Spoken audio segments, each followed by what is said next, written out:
Hello everyone.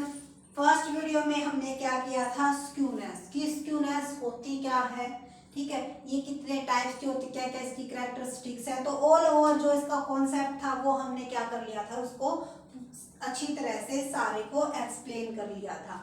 उसके बाद अब हम कहते हैं कि जो स्क्यूनेस है वो कितने टाइप्स यानी कि कितने मेथड यूज किए जाते हैं स्क्यूनेस को कैलकुलेट करने के लिए। तो इस वीडियो में हम करेंगे मेथड ऑफ स्क्यूनेस कि स्क्यूनेस निकालने के लिए हम कौन कौन से मेथड्स को यूज करते हैं। तो इनके लिए तीन मेथड यूज किए जाते हैं, कार्ल पियर्सन,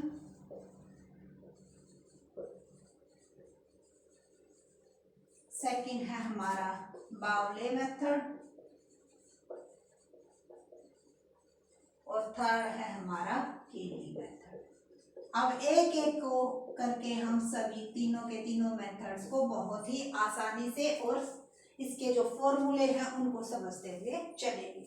तो जो हमारा कार्ल पियर्सन है वो किस पर ध्यान देता है, ये हमारा मीन, मीडियन और मोड को लेकर चलता है, ठीक है। तो ये कहता कि अगर हमें एब्सोल्यूट स्क्यूनेस निकालना है, पहले हमने वीडियो में बताया था कि एब्सोल्यूट स्क्यूनेस क्या होता है और रिलेटिव स्क्यूनेस क्या होता है, कि अगर यूनिट्स में निकल के आएगा आंसर तो एब्सोल्यूट स्क्यूनेस, और अगर परसेंटेज या रेशो में निकालना है उसको हम एब्सोल्यूट डिस्पर्जन से अगर डिवाइड कर देते हैं तो हमारा किस में आता है, रिलेटिव स्क्यूनेस आता है। अब उसको कैसे कैलकुलेट करते हैं वो हम यहाँ पर समझेंगे। तो एब्सोल्यूट स्क्यूनेस कब निकलेगा, जब मीन माइनस क्या करते हैं, मोड करते हैं, तो जो वैल्यू निकल के आती है वो हमारी क्या होती है, स्क्यूनेस।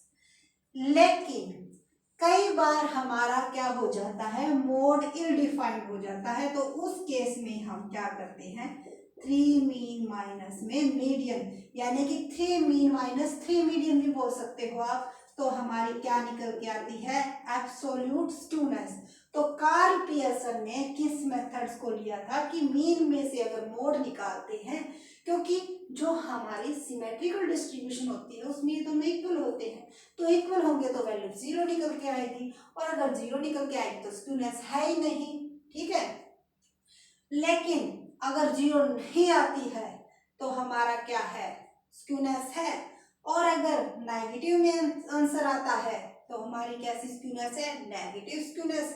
पॉजिटिव में आंसर आता है तो हमारी स्क्यूनेस कैसी है, पॉजिटिव स्क्यूनेस। तो अब हम जानते हैं रिलेटिव स्क्यूनेस की रिलेटिव स्क्यूनेस या कोफिशिएंट ऑफ स्क्यूनेस हम कैसे निकाल सकते हैं। तो जो ये हमारा फॉर्मूला है इसको हम best measure of dispersion, standard deviation, ये बेस्ट मेजर माना जाता है डिस्पर्जन का, और इन्होंने बेस्ट मेथड्स को ही लिया है, इसीलिए इस मेथड्स को भी स्क्यूनेस का बेस्ट मेथड माना जाता है। तो अगर इससे डिवाइड कर देते हैं तो हमारा क्या निकल के आ जाता है, कोफिशिएंट ऑफ स्क्यूनेस। और अगर हमने इस फॉर्मूले का यूज किया है तो 3 मीन माइनस में median divide by standard deviation, तो भी हमारी क्या निकल आती है, कोफिशिएंट ऑफ स्क्यूनेस, जब हमारा मोड इनडिफाइंड होता है, जहां पर हमारा मोड एक से ज्यादा आ जाता है। तो ये हमारे को किसके मेथड से, ये किस कार्ल पियर्सन के मेथड्स। अगर आप इस मेथड्स को यूज करोगे तो जो आपकी वैल्यू आएगी वो -1 से +1 तक आ सकती है। -1 से यानी कि परफेक्ट नेगेटिव स्क्यूनेस, +1 आ जाता तो परफेक्ट पॉजिटिव स्क्यूनेस, और 0 आ जाती है तो नो स्क्यूनेस, और इनके बीच का अगर कुछ भी आता है तो इसका मतलब उसमें क्या है, स्क्यूनेस है, और कितनी क्वांटिटी में कितनी यूनिट्स में है वो हमारे आंसर में निकल आती है। अगर इसको यूज करते हैं तो +3 से हमारी -3 तक क्या निकल के आती है, वैल्यू निकल के आती है। तो वैल्यू का क्वेश्चन पूछ लिया जाता है कि किसकी वैल्यू कितने तक आ सकती है। उसके बाद है बाउले मेथड। देखो एवरेज के मीन मीडियन मोड को तो इन्होंने यूज कर लिया, लेकिन क्वार्टाइल भी तो हमारा किसका है, क्वार्टाइल भी तो एक टाइप की क्या है, हमारी एवरेज की मेजरमेंट है, ठीक है। तो इन्होंने किस पर ध्यान दिया, क्वार्टाइल पर ध्यान दिया कि अगर आप ऐसे ऐसे नहीं, अगर आप Q3 plus Q1 minus 2m भी करते हो ना, तब भी आप क्या कर सकते हो, स्क्यूनेस निकाल सकते हो। क्यों? क्योंकि सिमेट्रिकल डिस्ट्रीब्यूशन में Q3 plus Q1 minus 2m equal नहीं होते। तो अगर आप इस तरह से निकालोगे तो भी क्या निकलाएगी, आपकी स्क्यूनेस निकलाएगी, और कौन सी, एब्सोल्यूट स्क्यूनेस। अब अगर इसको आप क्या कर देते हो, Q3 माइनस Q1 से डिवाइड कर देते हो, तो आपका क्या आ जाता है, coefficient of skewness according to Bowley method.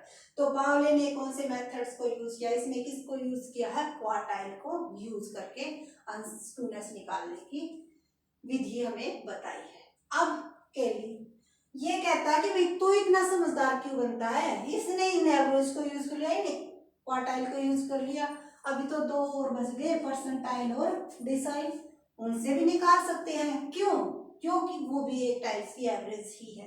तो ये कहता है कि P90 plus P10 minus 2m अगर इक्वल नहीं होते, अगर वैल्यू 0 नहीं आती है, तब भी क्या है, फ्रीक्वेंसी डिस्ट्रीब्यूशन में स्क्यूनेस है। और अगर D9 plus D1 minus 2m अगर इक्वल नहीं है, अगर 0 वैल्यू नहीं आती है, तब भी फ्रीक्वेंसी डिस्ट्रीब्यूशन में क्या है, स्क्यूनेस है। तो इसने केली ने किस पर ध्यान दिया, परसेंटाइल और डिसाइल पर। बात सबकी सेम है। अगर आपको परसेंटाइल, डिसाइल, क्वार्टाइल का पता है, मीन मीडियन मोड का पता है, तो आप इन फॉर्मूले को बिल्कुल इजी निकाल सकते हो। क्यों?